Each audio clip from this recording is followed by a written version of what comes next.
Kowe sesuk melu rapat sing diomongin ning grup Karang Taruna kuwi apa ora? Iya melu lah, kue rapat dinggo bahas acara pitulasan toh.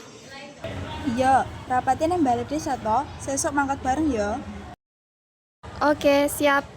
Assalamualaikum, keparing matur kawula ing mriki badhe ngawiti rembakan adicara 17 Agustus ing desa kita. Menawi wonten usulan kita sembungaken.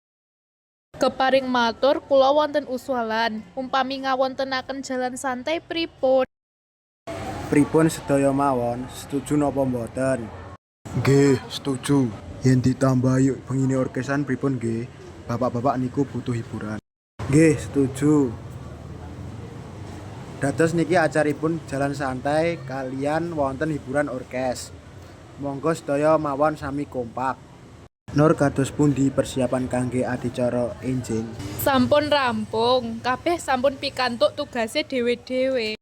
Inggih, enjing saderenge adicara. Kawiwitan kabeh panitia kumpul rumiyin ana Balai Desa. Inggih, mengko tak aturake ana grup.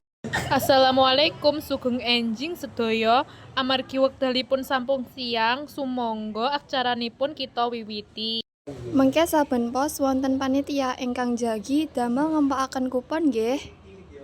Monggo sedaya mawon saged mlampah ing wingkingipun mobil pickup. Ngatos-ngatos nggih sedaya mawon. Mbak, iki didekekne kene to kupone.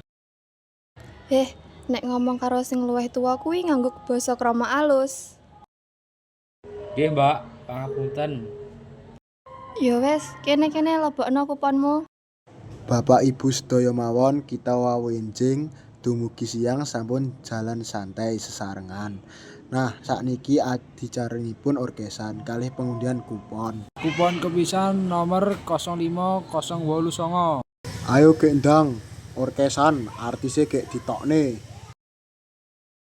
Nggih, Pak. Sabar. Nah, niki hadiahipun sampun dibagi sedaya. Monggo kita wiwiti orkesan.